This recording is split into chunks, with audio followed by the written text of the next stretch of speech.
From Studio 3 at Buzz TV, it's The Horse's Mouth with Tom McManus.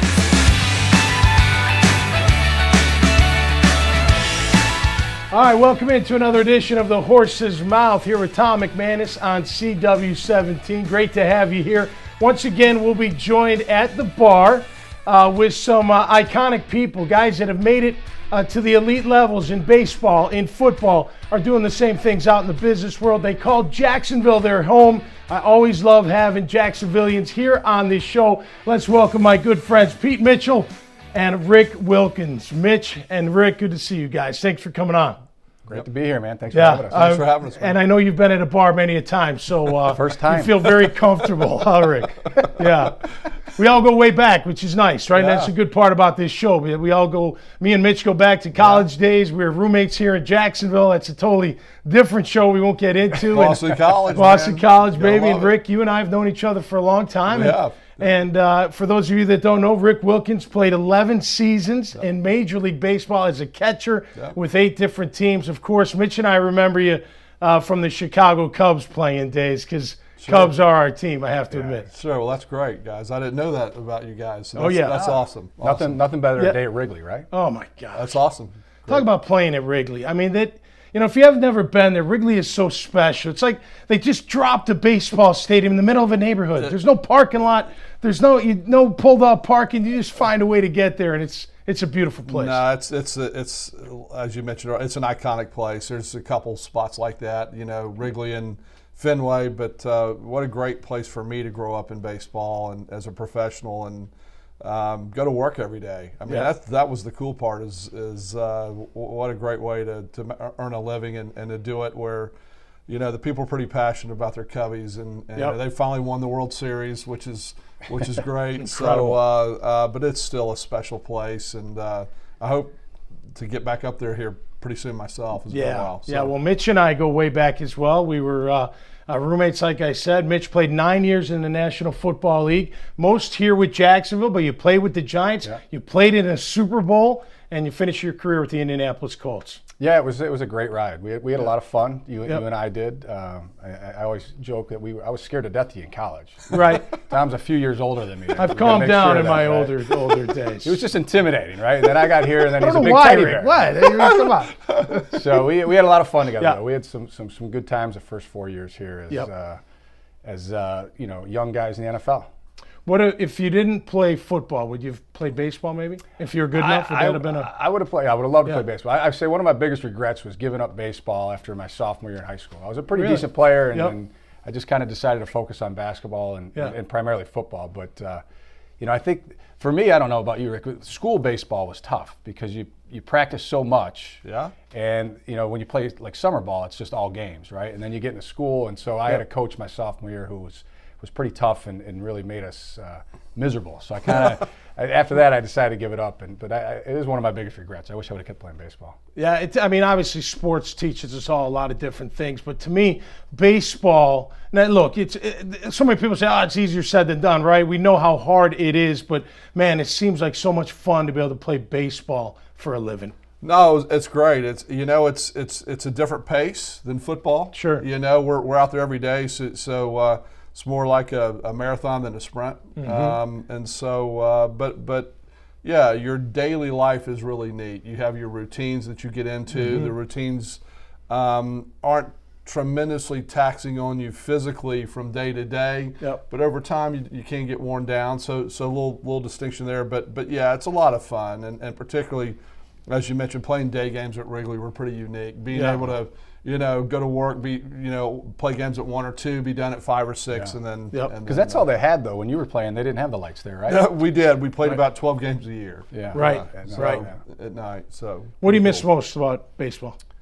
I think, like most athletes, the camaraderie, my friends, those friendships. You spend so much time together, you really get to know each other well, and it really becomes family. You see the guys in the clubhouse as much as you see your own family over the course of the season. And so, not having that, you look to find that other places, and certainly you do that. But that would be what I miss the most. Well, when we come back, I want to get into what it's like when the guy's coming around third base, and you know he's coming, and you got to block the plate, and you know a big collision's coming. I've always often wondered, what is that like? I know what Mitch would do. He'd put a 6 spin move on you like he did back in the day, right? Mitch, you get him around him that way. Tom will try and hold you. That's right. All right, hang in there. We'll be right back here at Tommy Max on the Horse's Mouth on CW17.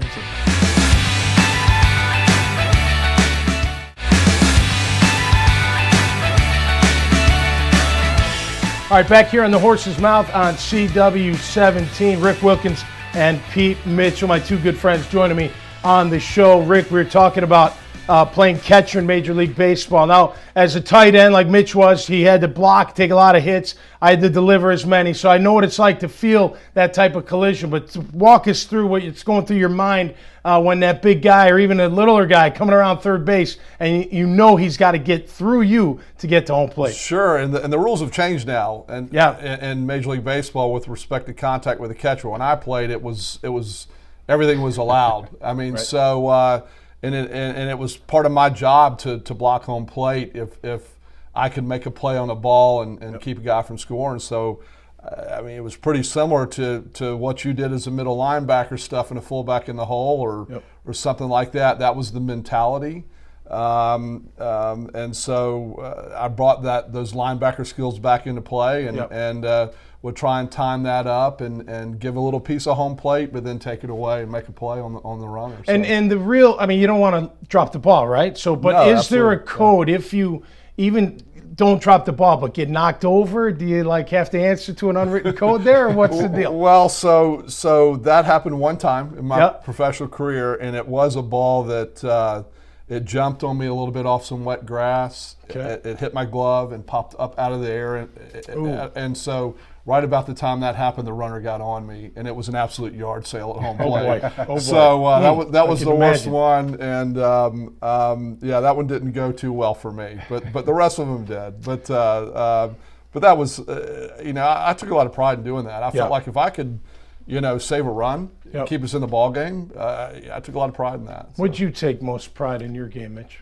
For me, it was catching a third down pass, 3rd and 3, 3rd and 4, and just kind of being reliable and be able to get that first down, keep the chains moving. Right. I think it could always go back to you. Yeah, I think so. Yeah, you build that trust with your quarterback and your offensive coordinator, and the more that you can do it, the more trust they have in you, and the more opportunities you get. Speaking of rules, do you like all these rules that are going on with the National Football League? I mean, I know they're trying to make it safer, but it seems like they're going a little extreme. I think they're going extreme on I'd hate to be a defender right now, but as an offensive guy over the last 10 years, I'd love to have been played because they can't touch you. I mean, he was a linebacker, couldn't grab me. I mean, he couldn't have LeVar Kirkland, bear hugging me as I'm trying to run. Well, he used to be able to hit you if the ball went in the air and you were in front of us, 5 yards, no 5 yards. You could still give him a whack. Yeah, I mean, I can't remember. I mean, I watch the games now and I see Gronkowski wide open. I'm like, how does that guy get wide open? I mean, he's the best player on the field and he's getting wide open. But it's because guys can't touch each other now once they get down the field. So I would love to play with those rules. But as far as the concussion goes and the hitting that's going on, I feel bad for these defenders because, I mean,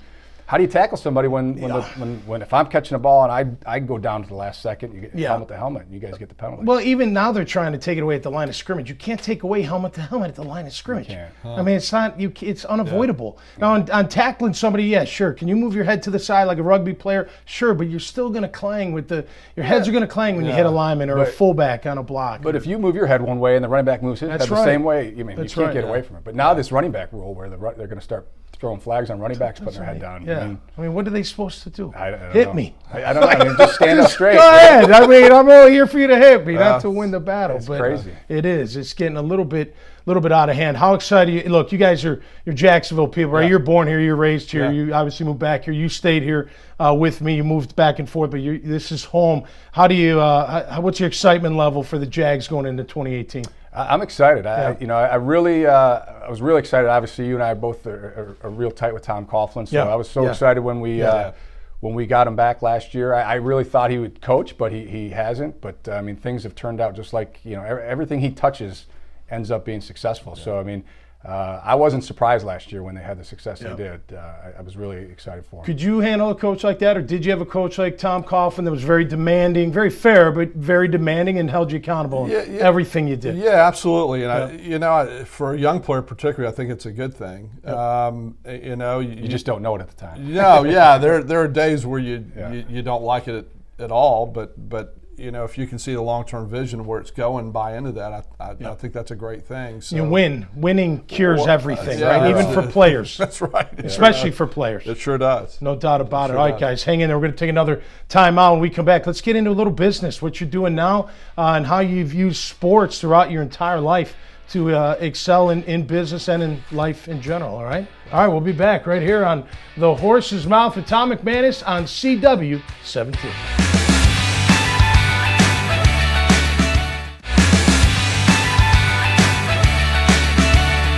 All right, welcome back on The Horse's Mouth here on CW17. Of course, Pete Mitchell and Rick Wilkins have been here at the bar. Now joined by Ed Tennant from HCA Surgical Centers. Great to have you on the show and here at the bar, Ed. Thank you very much. Yeah, man, it's great to be here. Yeah, absolutely. I'm sure you know Rick and Pete from their playing days and in business now as well. And, often look, a lot of people don't realize the challenge it is for professional athletes to go from playing your sport and giving it all you have, your craft and everything that goes with it, and transferring that into business. And it doesn't happen overnight. And we've all been through different things in our life. But what do you take? We'll start with you, Rick. What do you take from sports and bring that to your everyday life, and especially with what you do in business? Sure, I'd say the discipline and the attitude to strive for excellence and the behaviors that come with that, and what you kind of get up and do every day. And so you learn that what works for your business day, and like we did in our sports, you begin to work every day at perfecting your craft. And so that's basically what I And you're a financial advisor at Principal Financial Group, that's right? Correct. That's correct. And you got to be pretty disciplined in order to succeed in that world. Very regimented and disciplined, and activity. Yep. Yeah. And Mitch, you're in sales with the Crescent Capital Group. You raise money for that fund, that private equity fund. What do you take from all your sports and everything you went through? I agree with Rick. I think discipline is key. For me, I work with a team, so I think teamwork is really a big part of what we do. There's about 6 or 7 of us around the country talking to different pension plans and trying to bring them on as clients. So it's important to communicate, stay together. Not really worry about who gets the credit. It's just about really getting the business and getting the win. I always felt like the relationships we made in sports, and I'm talking high school, college, pro, in that locker room, out of that locker room, I think it really helps you in the real world handle all types of personalities, because there are all different types of personalities in the clubhouse or in the locker room. And I think that's very transferable to the real world when you're dealing with all different types of people from all over the place. You guys agree with that? Yeah, I totally agree. I mean, you're dealing with different personalities, people you may like, people you may not like. So it's important to be able to know how to deal with those people. And you didn't like everybody on your team, right? That's right. So people you just had to deal with, right? So I think that was a big part of it. How about you, Ed? Did you play sports growing up? Were you part of it? I did, but I think the most common thing that relates to that, athletic or team sports thing is the military. Having spent 10 years in the military on different duty stations on board ship, you meet all different types of personalities and people, and you're interacting with people. You're interacting with the superstar, the quarterback of the team, the captain, to the the everyday people, and you learn how to. I think some of those same basic values transfer over too. Is there anything you do day to day that that's consistent with how you go about business and just how you're living today? Yeah, I mean, I try and set goals. I used to set goals when I was playing, whether it was, getting better at this practice or how many catches I wanted to get in a season or that sort of thing. So I do the same thing now as far as, how many assets I want to bring in a certain year, that sort of thing. And it just keeps yourself accountable to it as the year goes on. Yeah, how about you, Rick? Yeah, he hit it on the head, and the accountability piece, making sure you're when you reflect, whether it's daily, weekly, however you do that, you reflect on your behavior, and then you tweak it, you make adjustments, you move forward, and you keep doing your thing. You're running a lot of surgery centers, man. I know you're really busy. What do you do? I think it's routine. What I see that helps is, you're disciplined to get up and do that same routine. You woke up at a same time for ever how many years you were in, and that's right. You followed that same structure, and bringing that same structure and approach to business sometimes is helpful. I think for me it's like I have to get my workout in. And it's more mental than physical these days. You know, it's just you get those endorphins going. You think about things. You know, you get a little bit of a zone. You know, and I just think it's a daily part of my life. Maybe not every single day, but 5 out of 7 days, I'm doing something. You know, it doesn't have to be that vigorous either. Just get that blood moving, get the body moving, and get that brain working. You guys incorporate that? Yeah. I try to. It's on the office a lot. That's right. That's right. You're on the phone, man. You're traveling, right? Absolutely. I was trying to get Tom out of bed those years we lived together. Trying to get him to the gym all the time, as you can see. That's right. That's right. But no, I agree with you. You got it. It is a routine. It's you know, whether it's working out or it's you know, making calls, going through lists or whatever. You know, there's a routine involved. All right, hang in there. We're going to be back. More fun times and good laughs. Coming up next, though, we'll get up close and personal with Ed from HCA Surgical Centers right here on the Horse's Mouth with Tom McManus on CW17.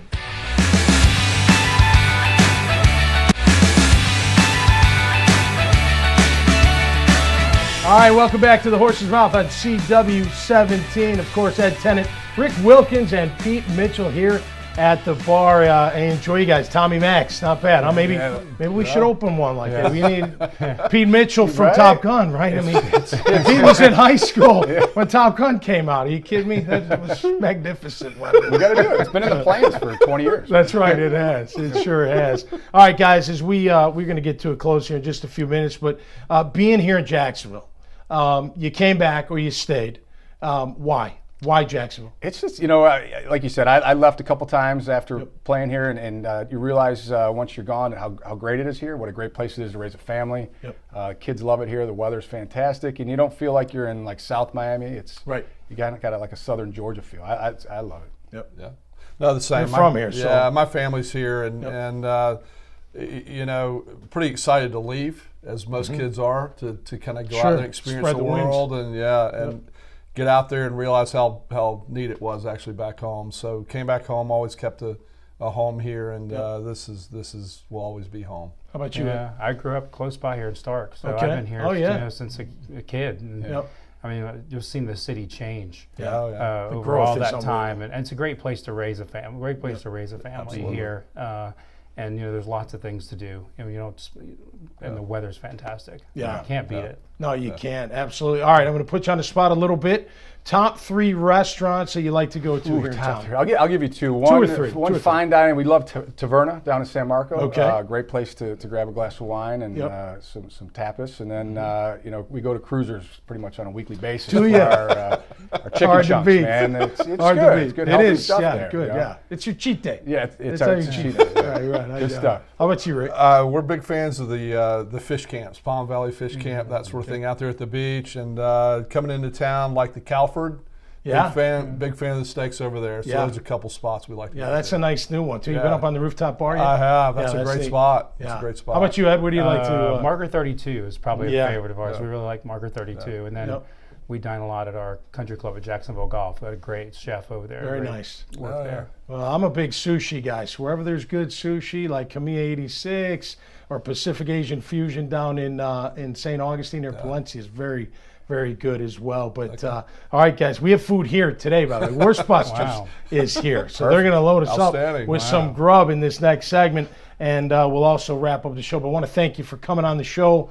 Always fun to catch up with you. And thanks for hanging out at the bar. Yeah, thanks for having us. Thank you very much. All right, great. Staying in there, we'll wrap up this episode of The Horse's Mouth with Tom McManus right here on CW17.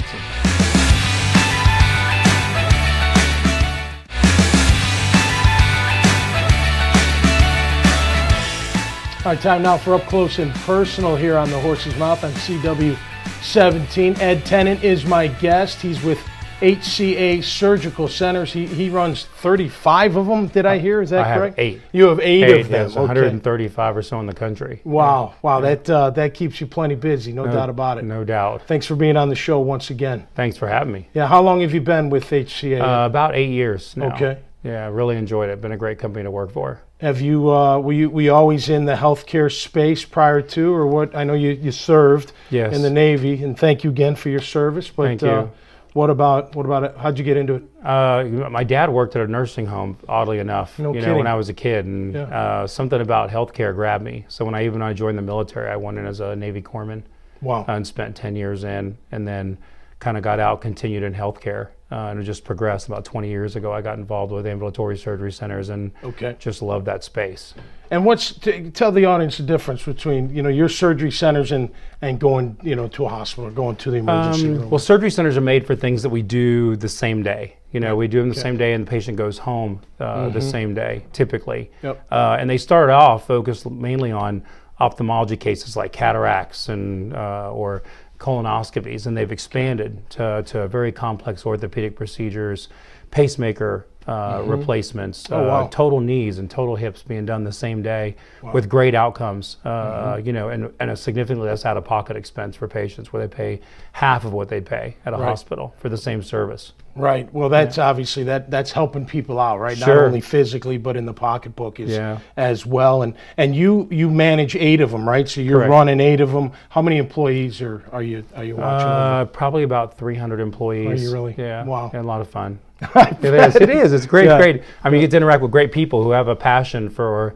helping people and helping them get better. So it's a great group of people to have to manage when everybody's focused on positive outcomes. How many surgeons do you guys have roughly? In my 8 centers, probably 300, 400 surgeons as well. So a big group. Well, I've had a couple orthopedic injuries in my career. I tore an ACL, so had that reconstructed, and I tore my peroneus longus tendon. Have you ever heard of that? Yes. Yeah, it's underneath my ankle. I severed it 90%. Wow. That was a rough injury. That wasn't an outpatient surgery. No, that was inpatient. Rehab too, I bet. The rehab was long. It sure was. But like we talked off the air, look, these surgeries are a big deal, right? I mean, it is painful. It can be, and the rehab can be challenging.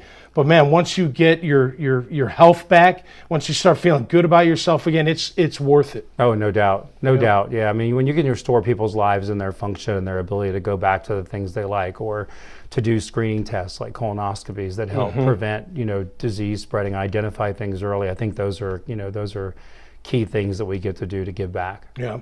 So if people are looking for your services and need your services, how would they find you guys? HCAhealthcare.com has a full website and lists all of our hospitals and surgery centers and other services that we have. Is there forms they can at least fill out? Or there's things that, places to put in information or be contacted. I can even be contacted directly here in Jacksonville. I'm easy to find. All right, great. Well, Ed, thanks so much for coming on the show and being part of our Up Close and Personal. Thank you very much. Appreciate I appreciate having me. Thanks, Tom. All right, Ed Tennant with HCA Surgical Centers. We'll be back with more here on The Horse's Mouth on the CW Network.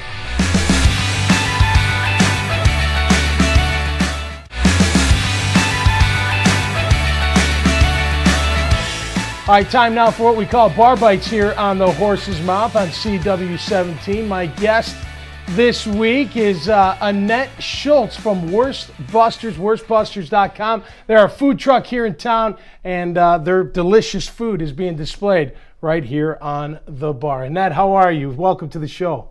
I'm good, thank you. Thank you for having me, and thanks for the opportunity to show off the Bar Bites. Well, thank you for bringing us food, because that's one way to my heart. So you've already have accomplished that. So thank you. I appreciate it. Let's go find a beer and we're all good and That's settled. right. Maybe we come together. I bring the beers, you bring the food, and we're good. I'm in. There you go. How long has Worstbusters been around? So we've been around now for a year. We had our 1-year anniversary the 4th of April. It's been a good year. It's been challenging in the good and in the bad ways. We love what we do. We like the food that we bring to Jacksonville, and we are German, as you can hear with the accent. So the food is as German as it gets. And what do we have here that we have lined up here on the bar? So what we've done over the last year is taken the German food that we had, so the typical brats, which will always be on the menu. But we started evolving the menu around what the American market, what people want, what people told us that they would like. So the one on the far here, that's what we call a schnitzel.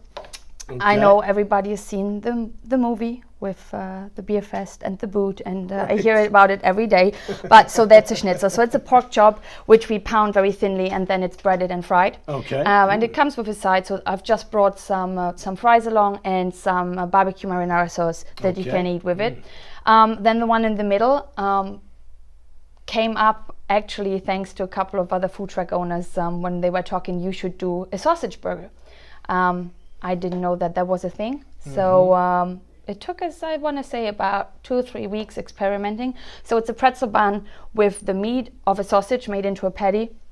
It comes with Swiss American cheese and caramelized onions. Okay. So very delicious, and it's a big seller. And there's some sauerkraut in there. You either love sauerkraut or you love sauerkraut. There's nothing else. Right. So that's that.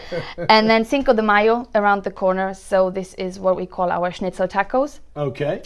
So it's the pork chop in a flour tortilla with lettuce, tomato, cheese, and then we have a house cilantro dressing, which a lot of people just eat with everything. So very proud of that. Yeah, but yeah, that's a selection of what we've done over the last year to enhance the menu. Who drives the truck? I do. You drive it, and you cook the food? Yes. All right. Yes. We do have a couple of people working with us who work kitchen or till. So it's one of us out with them, and it's either or. So we cook or we do till, or they do it by themselves, depending on how big the business, how big the event is. So the website's worstbusters.com. Correct. You're a traveling food truck. What's the best way for people to find you so they know where you're going to be? The best way probably is social media, so Facebook or Instagram. So it's Wurstbusters, and you would see either the truck or a logo of us. If you just like the page or follow us, we post our schedule every Sunday, Monday for the week, and it will show you where we're at with the locations and the times and the addresses. Okay, the most important question I have. Yeah. What kind of beer goes best with this kind of food? Well, since we are in America, my favorite would be Hefe. Okay. What's your favorite German beer? That's, genuinely Well, German. It's a Pilsner. Okay. So depending on where you are in Germany, you would drink different ones. But we go to a lot of breweries, so, I do have my favorites every here and there. But Oktoberfest beer, I can't wait for Oktoberfest come around because I've tried them all and I like most of them. Really good. But yeah, with a sausage or anything meat, any beer really goes. All right. Well, thanks for coming. I can't wait to dig into this food once we get to commercial break. Check them out at worstbusters.com. And you can see their schedule throughout the week, where they'll be at, and where you can get some of this outstanding food. We'll be right back here on The Horse's Mouth on CW17.